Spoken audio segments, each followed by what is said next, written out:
en la correccional de Maranga. Me pidieron algunas para que las evaluaran sus directivos y me dijeron que regresara en 3 días. Al regresar por la respuesta, me llevé una sorpresa desagradable. Las crónicas fueron rechazadas por los periódicos.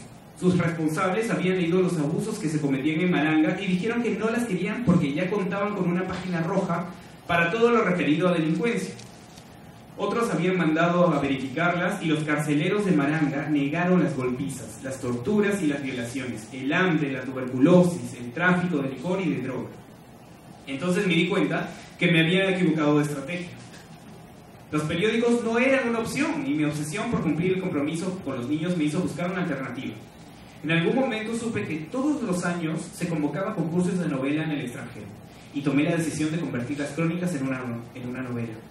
¿Dónde aprender a escribir una novela? Acudieron en mi ayuda Truman Capote y sus novelas A Sangre Fría, Ataúdes tallados a mano, Norman Mailer y las suyas, Los ejércitos de la noche, La canción del verdugo, Juan Marcé y Si te dicen que caí. Debía transformar los testimonios infantiles en relatos autónomos, eliminando las intervenciones, los comentarios y las preguntas que en las crónicas formulaban los niños para que aflojaran sus historias. Elegir los personajes principales y secundarios y caracterizarlos según sus ámbitos socioculturales, precisar los conflictos, definir los puntos de vista de los relatos y conferirles espacios y tiempos particulares, articularlos en una sola estructura narrativa estableciendo los puentes vinculantes, hallar la textura, los tonos y ritmos de los lenguajes requeridos por los tiempos dramáticos, etc. Al cabo de 4 años tenía una novela. Le puse por nombre Los hijos del orden, sugerido por Roger Garaudí, quien además figura en el epígrafe. No transcurrió mucho tiempo y recibí noticias del concurso de novela que todos los países del habla hispana convocaban las editoriales argentinas Primera Plana y Sudamericana. Esta última, editora de 100 años de soledad, del recordado Gabriel García Márquez. Envié a Buenos Aires los ejemplares solicitados y me quedé sin ninguno. Los hijos del orden fue una de las 354 novelas que concursaban. La cifra proviene de la novelista argentina Marta Lynch, quien había presentado su novela El cruce del río. Cuando leí en los diarios que la mía había sido declarada ganadora, sentí una gran alegría. Iba a cumplir mi juramento. Los problemas de los niños encarcelados tendrían una difusión no solo nacional, sino también continental. Pero esto no llegó a ocurrir y mi compromiso con ellos sufrió una nueva frustración. En la década de los años 60, muchos países de América Latina estaban convulsionados por dictaduras militares y guerrillas de izquierda. Onganía, el gorila argentino de turno, clausuró los diarios y las editoriales y las revistas antigolpistas, congeló sus cuentas bancarias, encarceló a sus directivos. Además, para que no corrompieran a la juventud, secuestró y quemó sus publicaciones y documentos, entre los cuales figuraban los originales de mi novela. Y de esa manera las historias de los niños fueron convertidas en humo y cenizas. Las editoriales me escribieron explicando esta situación y disculpándose por no poder pagar el premio ni editar la novela. Hice saber a los niños de Maranga este nuevo fracaso y ellos me pidieron enviar la novela a otro país. ¿Cómo podía hacerlo si ya no existía ningún ejemplar de la novela? Sentí un inmenso pesar al verlos aferrarse a esa frágil esperanza, a ellos que no tenían ninguna otra. Fue en ese instante que tomé la decisión de escribir de nuevo la novela. Por suerte había conservado las crónicas y me tomó 2 años reescribir la novela. El escritor Haroldo Conti, premio Casa de las Américas por su novela Mascaró, el cazador americano, me visitó por ese tiempo con la noticia de que la Unión de Escritores Argentinos, presidida por Ernesto Sábato, había asumido la defensa legal de mis derechos atropellados. Me ofreció llevar Los hijos del orden a España, donde su novela En vida había sido premiada recientemente. Y a la mía le hizo un sitio en su equipaje, convertido en mi agente literario ad honorem. Una de las cosas que les produce insomnio a los dictadores es que se conozcan sus mentiras, arbitrariedades y crímenes. Por esa razón ejercen una censura rigurosa sobre las publicaciones de toda índole a través de lectores asalariados por ellos. Haroldo me hizo saber que los lectores del dictador español Francisco Franco habían descalificado a Los hijos del orden por su reivindicación de la violencia de los oprimidos y por su irreverencia con la Iglesia y las Fuerzas Armadas, esas poderosas columnas del sistema. Y me consoló diciendo que se llevaba mi novela a Italia para ofrecerlas a las editoriales Feltrinelli y Valecchi, una de las cuales estaba editando su novela Mascaró, el cazador americano. Uno de esos días se apareció en mi casa Martha Lynch, portando en efectivo el premio que mi novela había ganado en su país. Me llevé tremenda sorpresa. Los tribunales de justicia habían sentenciado a mi favor por mi condición de extranjero y por carecer de vínculos con la situación política de ese país. A la dictadura no le había quedado más remedio que actualizar el pago del premio para no ser enjuiciada en tribunales internacionales. Para entonces, la situación de los hijos del orden era conocida en las calles, los buses y mercados, no solo de la capital, sino incluso de otras ciudades, gracias a las noticias del extranjero que la convirtieron en un escándalo. Yo recibía manifestaciones de solidaridad de toda clase de personas, indignadas por la prepotencia de los militares argentinos, esperando poder leer la novela, y sin embargo ninguna editorial peruana manifestó el menor interés en publicarla. Como resultado de la gestión de Haroldo en Italia, la editorial Valecchi me hizo una propuesta de edición que yo acepté de inmediato, y no demoró en llegar un traductor bilingüe. El consulado italiano nos proporcionó gentilmente un espacio y durante 3 meses trabajé con él a razón de 4 horas diarias. Lamentablemente, pese a su talento, entusiasmo y esfuerzo, la traducción se frustró. El traductor no logró trasladar al idioma italiano la jerga de los niños encarcelados y no le quedó otro camino que retornar a su país. Una nueva frustración. Un año más tarde se convocaba en el país el concurso de novela José María Arguedas. Se presentaron cerca de un centenar de novelas y Los Hijos del Orden obtuvo el premio una vez más. Y por fin las historias de los niños encarcelados fueron publicadas después de 12 años de mi compromiso con ellos. Pero sus protagonistas ya no estaban en Maranga. Algunos habían fallecido tuberculosos, otros fueron asesinados en los intentos de fuga, las requisas y reyertas. Los que lograron sobrevivir ya no eran menores y habían sido trasladados a las cárceles de adultos con nuevas condenas. Así que ninguno de los protagonistas de la novela llegó a ver su historia escrita, lo que ha constituido mi mayor frustración existencial. Quiero aclarar un malentendido difundido en el país sin tener participación. Los Hijos del Orden no fue prohibida por la dictadura militar. Lo que hicieron sus lacayos fue decir en los diarios requisados de Maranga que Maranga no era un presidio infantil, sino un centro de educación, que ahí los niños estaban internos en mejores condiciones que en sus hogares pobres, que no se les maltrataba, y por el contrario, el gobierno revolucionario garantizaba su bienestar, su seguridad y su futuro. Y que era evidente que mi novela estaba al servicio de la subversión marxista y había sido escrita con el propósito de calumniar a los salvadores de la patria. Eso no fue todo. Con la misma arrogancia con que en otro momento rechazó las crónicas, tildándolas de mentirosas, el periódico más reaccionario del país salió en defensa de la moral conservadora, satanizando a Los Hijos del Orden.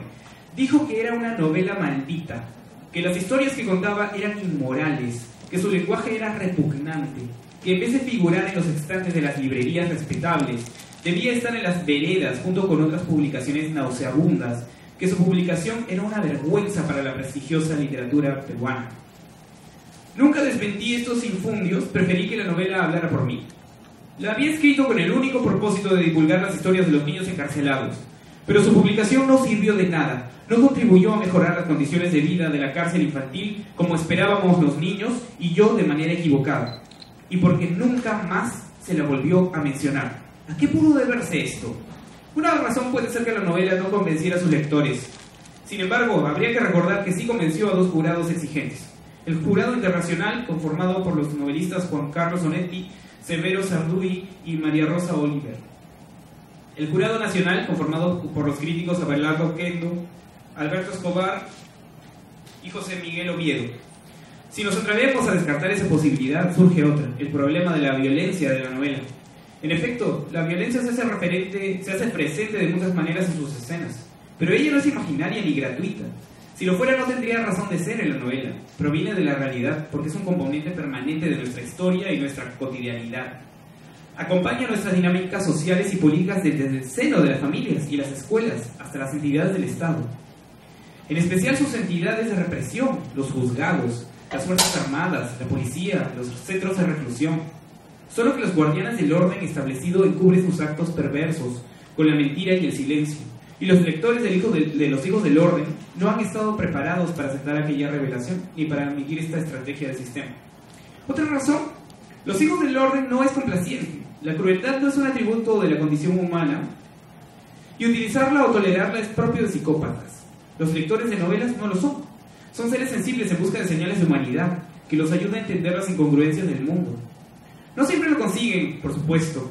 Algo de esto debe haber ocurrido con mi novela. Varias personas han dicho que la leyeron llorando debido a la angustia y el horror que les ocasionó. No han sido los únicos, a mí me pasó lo mismo cuando la escribía. Así que entiendo perfectamente que sus lectores no hayan podido soportar las perversidades que encontraron en sus páginas. Y entiendo que el recuerdo que tienen de ella no les sea grato. Por estas razones yo suponía que el destino de mi novela sería el mismo que tuvieron sus protagonistas, la desaparición y el olvido. Y tal vez esto hubiera sido lo mejor para que no lastime la sensibilidad de las nuevas generaciones. Pero los amigos de Casa Tomada han decidido que esto no suceda.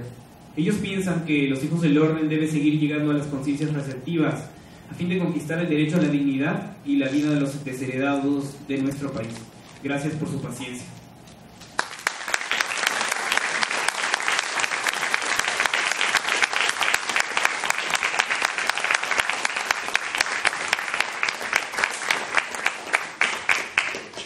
Es un momento privilegiado, definitivamente. Cuando hace un rato Roberto recordaba las complejidades que podría conllevar traer a Lucho Ustiaga a esta presentación y las varias reuniones en su casa, las botellas de vino abiertas y las confidencias que fueron surgiendo con la gentileza del tinto riojano que nos acompañaba, igual no teníamos la certeza de contar con Lucho hoy. Era un temor permanente, una sensación de vaguedad que nos envolvía.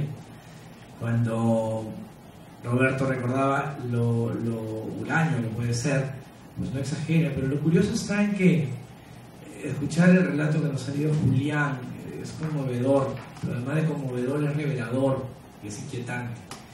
Supongo que tendrán una serie de preguntas, los libros ya están fuera, no sé qué es mejor, pero las preguntas, sospecho yo.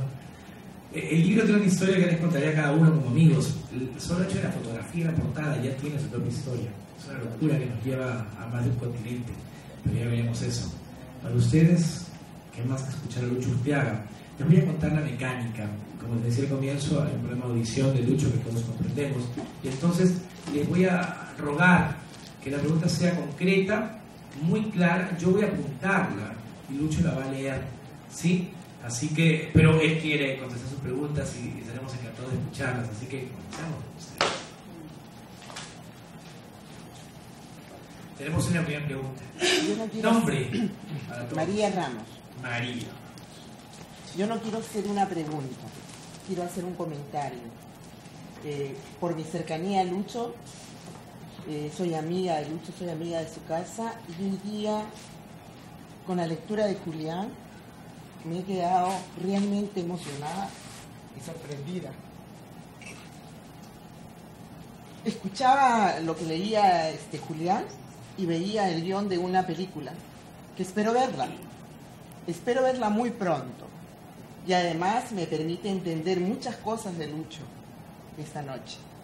Estoy muy emocionada, pero al mismo tiempo alegre, llena de felicidad, de ver a las personas que están en esta reunión, de ver a los hijos de Lucho, de ver a la generación nuestra y ver a los jóvenes que están viviendo hoy una noche mágica. Eso es todo lo que quería decir. Gracias.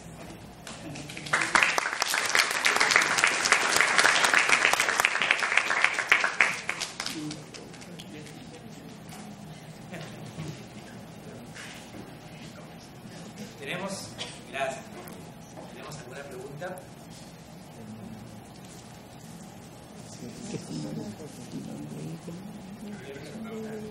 ¿No quieres preguntar?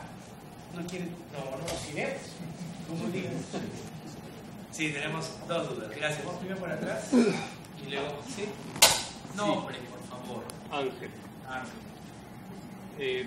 Mi consulta es respecto de lo que contaba Julián en el texto de su padre. Decía que la novela había sido prohibida precisamente por la violencia que mostraba, ¿no? Que era una violencia que se quería meter debajo de la alfombra, que nadie quería ver en ese momento. Hoy, que la violencia está presente en cada momento, en que los noticieros nos llenan de noticias violentas a cada minuto, en que la lumpenización de la sociedad es un fenómeno galopante, en que ya se ha creado una insensibilidad hacia lo violento. ¿cómo puede una novela como Los hijos del orden conmover todavía la opinión pública peruana?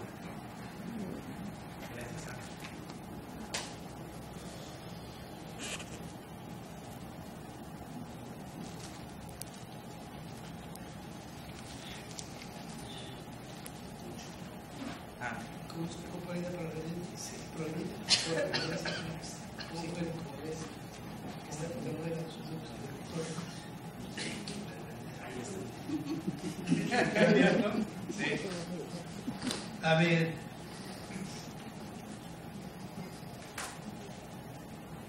usted tiene, perdón, señor, dos aspectos en su intervención.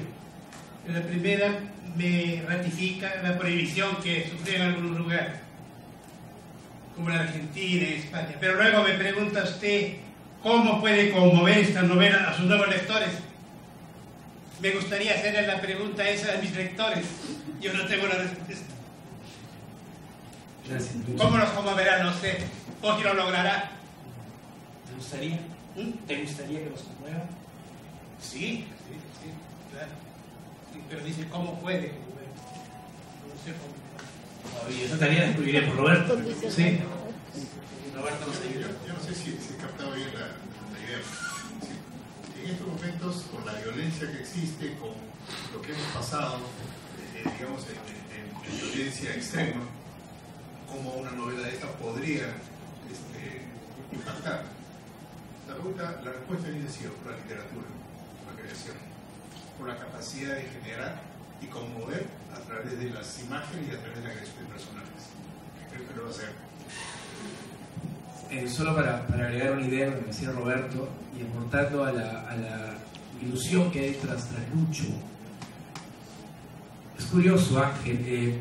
Yo leí la novela hace 3 años y pensé que no iba a volver a leer porque me quedé desarmado, demolido. Hay escenas a las cuales no quiero regresar. Porque cuando María hablaba de ese universo cinematográfico incluso que pueda haber tras la historia de Lucho, uno no puede dejar de pensar en esta novela cinematográficamente también, no solo por la técnica utilizada, sino por la proyección que generan sus imágenes. Y creo que esa cualidad que tiene la novela, lírica además, pero por sobre todo incluso la construcción de imágenes que tiene, la poderosa manera de insertar en el lector un conjunto de escenas vívidas en el libro y vívidas en nuestra mente, creo que está intacta y por lo tanto, por más que la violencia de estos tiempos tenga esa exageración mediática, pero también incluso esa grosería, esa insoportabilidad, esa violencia literaria, como decía Roberto, tiene aparte el aliado de la posibilidad de producirnos imágenes realmente demoledoras y conmovedoras a la vez, y algunas suplicantes. Vamos con la siguiente pregunta. Buenas noches. ¿Su nombre es? Martín. Martín. Con los originales perdidos, mi pregunta va, ¿cómo hizo para reescribir la novela y si cree que se acercó a la primera redacción? Gracias. Los originales perdidos. La primera redacción se acercó a la original. Los originales se perdieron en Argentina. Yo me quedé, por suerte, con las crónicas. Y así que fue una segunda escritura, pero ya más sencilla y mejorada, supongo, porque la experiencia que me había dejado el primer trabajo, ¿no? Pues todo me tomó 2 años hacerlo de nuevo. ¿Sí?